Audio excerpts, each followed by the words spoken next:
생명의 근원 되어 주신 하나님 아버지, 오늘도 주께서 거저 주시는 생명을 가지고 하루에 눈을 뜹니다. 보게 하시고 듣게 하시고 말하게 하시며 두 손과 두 다리 오장육부 강건해져서 하나님 전에 나올 수 있도록 허락하여 주심에 감사합니다. 이 자리까지 나올 때까지 내가 내 노력으로 이루어진 것이 없습니다. 주께서 하셨습니다. 주께서 이루셨습니다. 하나님의 우리의 주인 되어 주신 것을 고백하며 주께 나왔사오니 아버지여, 우리들의 깊은 한숨과 깊은 두려움과 우리의 깊은 그 짐들을 주님 앞에 가지고 나아가오니 주여, 이 모든 것들이 찬양이 되게 하시고 노래가 되게 하시며 주를 찾고 의지하는 것들이 되어줄 수 있도록 하나님 허락하여 주옵소서. 어느덧 주일이 다가옵니다. 마음과 뜻과 정성을 다하여 드려진 예배가 되게 하시고 우리 인생의 주인 되어 주신 하나님을 깊이 만나는, 인격적으로 만나는 시간들 되어줄 수 있도록 붙잡아 주옵소서. 주일을 준비하는 여러 손길들이 있습니다. 기도자와 찬양하는 자들과 설교자들과 봉사자들 모두 한 사람 한 사람들마다 귀히 여겨주시고 예배를 섬기는 자들에게 하나님이 주시는 기쁨을 누리며 살아가는 자 되어줄 수 있도록 우리 하나님 허락하여 주옵소서. 오늘도 이 아침에 나와 기도한 모든 기도 제목들을 들어응답하여 주시고 특별히 가정에 갑자기 찾아온 질병 앞에 낙심하는 자들 주님 살펴주옵소서. 보살펴 주시고 믿음으로 이기게 하여 도와주시어서 고난도 유익이다 하셨던 하나님의 그 말씀이 그 가정 안에도 이루어질 수 있도록 도와주셔서 불행이 아니라 주님을 깊이 만나는 자리 되게 하시고 하나님이 역사하시고 일하시는 것을 바라볼 수 있는 기적의 자리가 되어줄 수 있도록 축복하여 주옵소서. 감사하며 예수님의 이름으로 기도합니다. 아멘. 예레미야 15장입니다.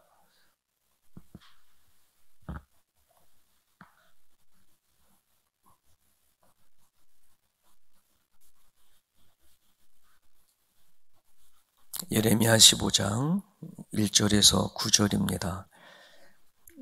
확정된 심판이라고 매일 성경 제목이 되어 있습니다. 확정된 심판. 예레미야 15장 1절에서 9절까지 우리 한 목소리로 읽습니다.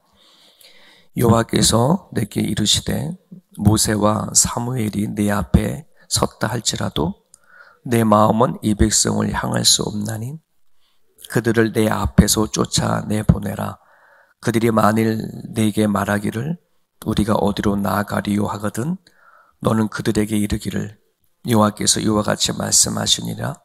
죽을 자는 죽음으로 나아가고 칼을 받을 자는 칼로 나아가고 기근을 당할 자는 기근으로 나아가고 포로될 자는 포로됨으로 나아갈지니라 하셨다 하라. 여호와의 말씀이니라. 내가 그들을 네 가지로 벌하리니 곧 죽이는 칼과 찢는 개와 삼켜 멸하는 공중의 새와 땅의 짐승으로 할 것이며 유다 왕 히스기야의 아들 므낫세가 예루살렘에 행한 것으로 말미암아 내가 그들을 세계 여러 민족 가운데에 흩으리라. 예루살렘아, 너를 불쌍히 여길 자 누구며 너를 위해 울 자 누구며 돌이켜 내 평화를 물을 자 누구냐. 여호와께서 이르시되 네가 나를 버렸고 내게서 물러갔으므로 내게로 내 손을 펴서 너를 멸하였노니 이는 내가 뜻을 돌이키기에 지쳤음이로다.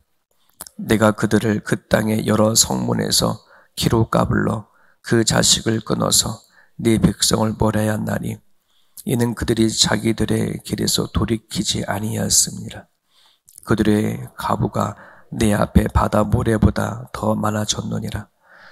내가 대낮에 파멸시키는 자들 그들에게로 데려다가 그들과 청년의 어미를 쳐서 놀램과 두려움을 그들에게 갑자기 닥치게 하였으며 일곱을 낳은 여인에게는 쇠약하여 기절하게 하며 아직도 대낮에 그의 해가 떨어져서 그에게 수치와 근심을 당하게 하였느니라. 그 남은 자는 그들의 대적의 칼에 붙으리라. 여호와의 말씀이니라. 아멘. 아멘. 오늘 본문은 그 앞에 14장 예레미야 탄식에 대한 하나님의 응답이기도 합니다. 그 앞에 예레미야는 하나님께 이렇게 탄식하며 기도했습니다. 하나님, 주님의 땅 유다를 버리시겠습니까? 하나님 왜 시온을 싫어하십니까? 어찌하여 우리를 치시고 우리를 고치지 아니하십니까? 우리가 죄를 지었습니다. 우리를 미워하지 마시고 하나님 주께서 맺으신 언약을 기억하셔서 우리를 돌봐주옵소서, 이런 식으로 하나님 앞에 기도를 했거든요. 이 하나님께서는 예레미야에게 응답을 하십니다. 그게 이제 오늘 1절이죠. 여호와께서 내게 이르시되 모세와 사무엘이 네 앞에 섰다 할지라도, 모세와 사무엘, 나라와 민족을 위하여 중보기도 했던 위대한 선지자들이죠. 그들이 하나님께 기도한다 할지라도, 나라와 민족을 위해서 기도한다 할지라도, 이런 말이죠. 내 마음은 이 백성을 향할 수 없나니 그들을 내 앞에서 쫓아내 버려라 라고 이렇게 얘기를 하십니다. 얼마나 하나님 마음이 무너졌으면 당신의 백성들이 돌이키기를 간절히 바랐는데 기다리고 기다리다 지치고 지쳐서 얼마나 하나님 마음이 무너졌으면 이런 말씀을 하실까. 자, 이런 생각도 해보게 됩니다. 사랑의 하나님이시고 참 궁일이 여길 줄 아시고 오래 참으시는 하나님이 어떻게 이렇게 강한 말씀을 하실까, 이런 생각도 해보게 되어지는데, 그만큼 이스라엘 그리고 남유다의 백성들의 죄가 깊었다는 겁니다.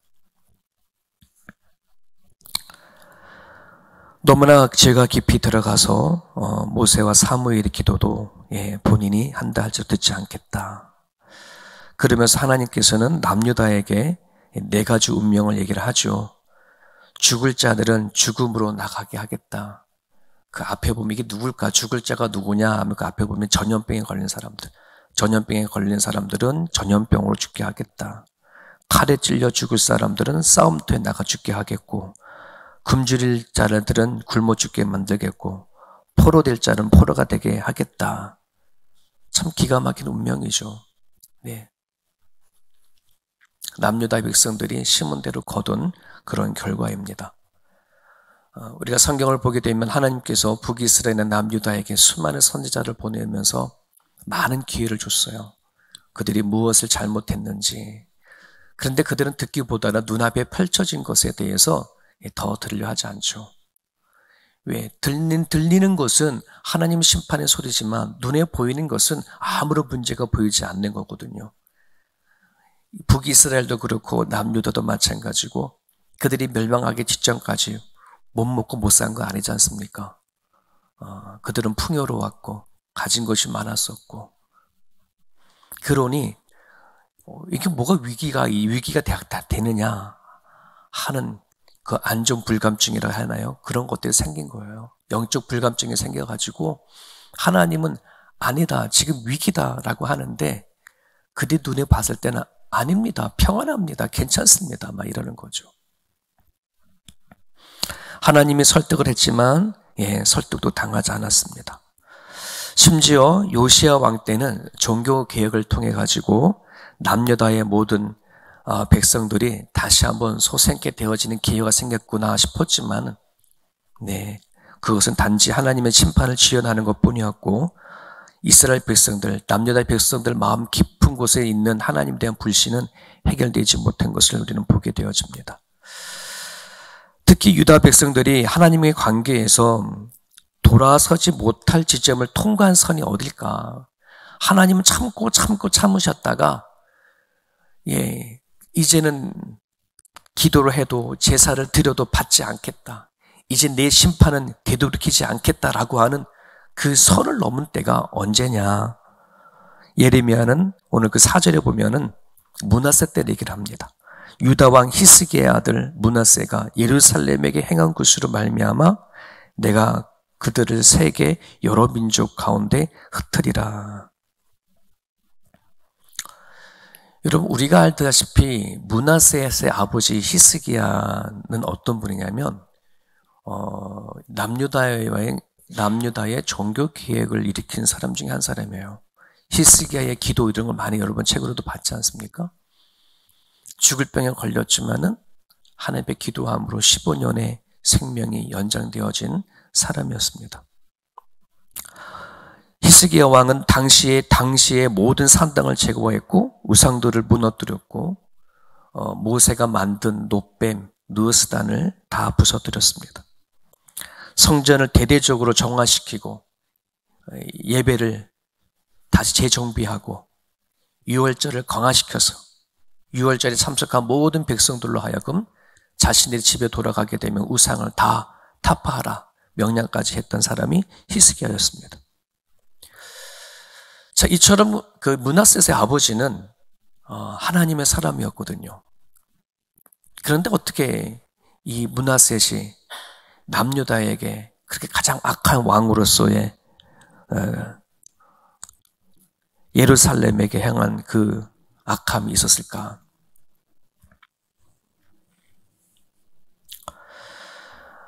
므낫세는 하나님 보시기에 악한 왕이었다는 것 성경은 얘기를 하고 있습니다. 아버지가 무너뜨렸던 산당을 다시 세우고 바알을 위해서 제단을 쌓고 하늘의 1월 성신을 위해서 예루살렘 성전에다가 제단을 쌓는 그런 짓을 하게 되어지죠. 박수무당을 불러다가 나라의 정치를 점을 치고 했던 사람이 바로 므낫세였습니다. 열왕기하 21장을 보면 이런 므낫셋을 향해서 하나님이 이렇게 말씀하셨습니다. 여호와께서 그의 종 모든 선지자들을 통하여 말씀하여 이르시되 유다 왕 므낫세가 이 가증한 일과 악을 행함이 그 전에 있던 아모리 사람들의 행위보다 더욱 심하였고 또 그들의 우상으로 유다를 범죄하게 하였으나 유다에게 범죄하게 하였도다. 그러므로 이스라엘의 하나님 여호와가 말하노니 내가 이제 예루살렘과 유다에 재앙을 내리니 듣는 자마다 두 귀가 울리리라. 이런 말씀이 있어요. 므낫셋의 행동한 그 행동으로 인해서 하나님께서 이제 재앙을 내리는데 그 재앙을 듣는 사람들의 그 두 귀가 울린다라고 하는 표현은 너무나 하나님이 진노가 큰 거예요. 소리를 우리가 지르면 서로 이렇게 귀가 울리고 그러잖아요. 하나님이 너무나 분노하신 그것을 이제 드러나는 거예요. 그럼 우리는 생각해 봐야죠. 왜 아버지 그 뛰어난 선한 왕이었던 히스기야 아래 므낫셋이라고 하는 이 사람이 등장하는가? 히스기야가 55세 나이에 죽게 되어질 무렵에 므낫세가 나이가 12살이었어요. 히스기야가 본인이 병에 걸렸을 때 그냥 죽었다면 나이 40에 병에 걸렸으니까 그때 죽었으면 아마 므낫셋은 태어나지 않았을 거예요. 아마 므낫셋이 태어나지 않았으면은 남유다가 멸망을 했을까 하는 것도 생각해 볼 수 있죠. 15년이라고 하는 생명을 연장을 받았고 그 사이에 므낫셋을 태어났고 히스기야는 55세에 죽었으니까 므낫셋이 왕이 될 나이가 12살이었어요.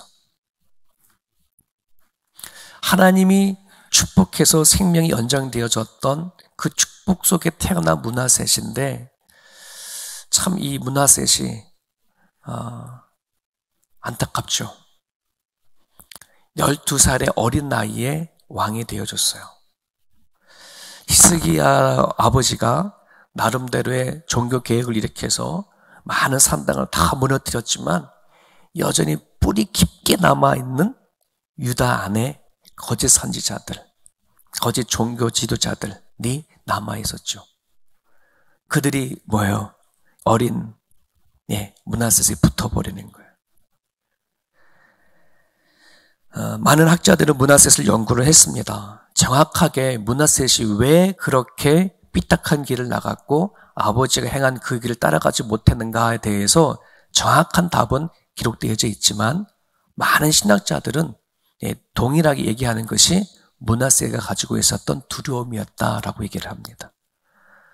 어린 나이에 왕이 되어져서 나라를 이끌어가는 것에 대한 두려움들, 우유부단한 판단력들, 소심했던 그 성격들, 우상 숭배자들의 측근에 붙었었을 때에 그것을 단번에 해결하지 못했던 므낫셋의 그 성향들, 이러한 것이 결국은 다시 더 악한, 이전보다 더 악한 일을 하게 했다라고 한다는 것입니다. 그래서 많은 신학자들이나 많은 믿음의 사람들이 므낫셋이 그 악한 일을 할 수 있었던 그 이유는 뭐냐면 두려움 때문이다.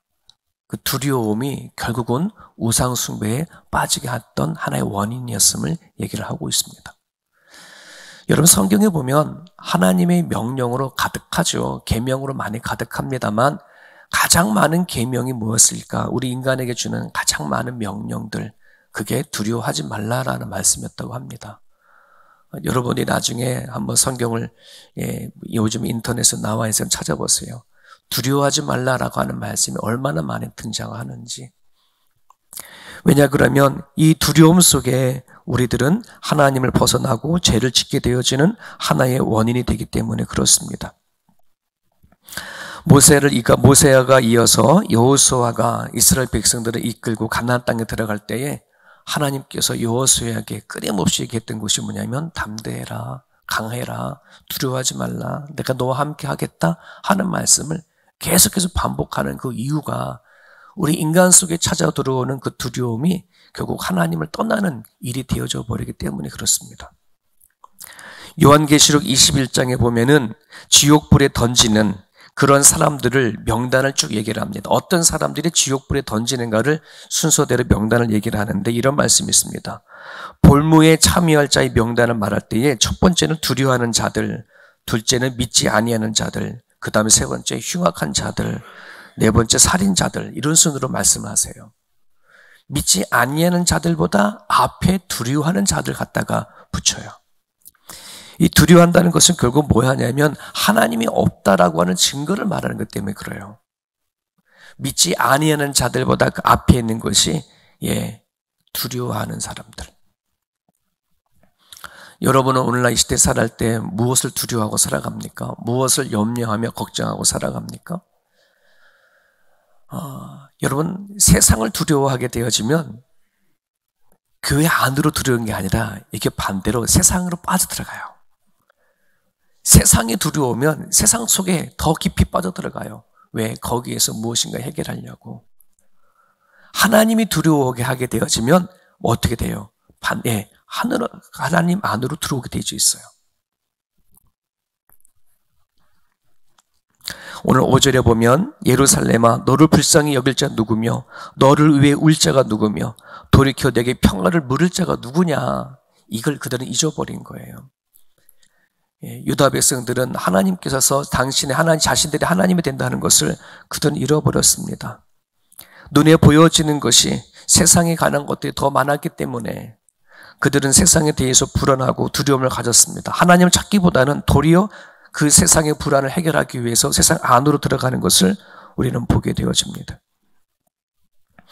저나 여러분들이나 이 땅에 살아갈 때에 두려움이라고 한다는 것은 끊임없이 다가옵니다. 근심과 염려와 한숨 끊임없이 다가옵니다. 그것을 하나님 안에서 해결할 수 아니한다 그러면 우리는 하나님 앞에 오기보다는 자꾸 세상 밖으로 나가서 해결하려고 할 때가 참으로 많이 있습니다. 시편 27편 3절에 이런 말씀이 있습니다. 군대가 나를 대적하여 진칠지라도 내 마음이 두렵지 아니하며 전쟁이 일어나 나를 치려 할지라도 내가 오히려 안연하리로다. 대적자가 온다 할지라도 전쟁이 일어난다 할지라도 나는 두려워하지 아니하고 오히려 안연하리로다 라고 했던 시편의 이 기자의 그 마음이 하나님 마음이 단단해지기 때문에 그렇습니다. 하나님 안에 있기 때문에 그렇습니다. 오늘 우리를 평안하다고 믿고 살아가는 것이 무엇일까? 이것이 있으면 난 두렵지 않겠다고 생각하는 것들이 과연 무엇이 있을까? 우리가 과연 하나님 안에서 정말로 평안한가? 하나님 안에서 위로를 받는가? 세상이 전쟁이 일어나고 전염병이 돌고 내일의 앞길을 알 수 없는, 예측할 수 없는 일들이 일어난다 할지라도 하나님 안에 평안을 누리는가 하는 문제는 이건 대단히 큰 믿음의 문제입니다. 여러분 9절에 보시길 바랍니다. 9절에 보시면 일곱을 낳은 여인에게는 쇠약하여 기절하게 하며 아직도 대낮에 그의 해가 떨어져서 그에게 수치와 근심을 당하게 하였느니라. 일곱을 낳은 여인이 등장합니다. 일곱을 낳은 여인의 마음은 어떨까요? 그 당시에 자식을 낳는다는 것은 화살통의 활처럼 그만큼 힘이 되고 능력이 되어지는 거거든요. 자식 하나를 갖는 것도 그렇게 힘이 되는데 아들 일곱을 낳은 어머니는 너무나 힘이 되는 거예요. 근데 그 아들들을 하나님 다 쳐버리면 그 엄마의 평화는, 엄마의 힘은 어디서 찾을 거냐? 이 일곱을 낳은 엄마에게는 하나님보다 누가 더 힘이었을까요? 아들이 더 힘인 거였죠.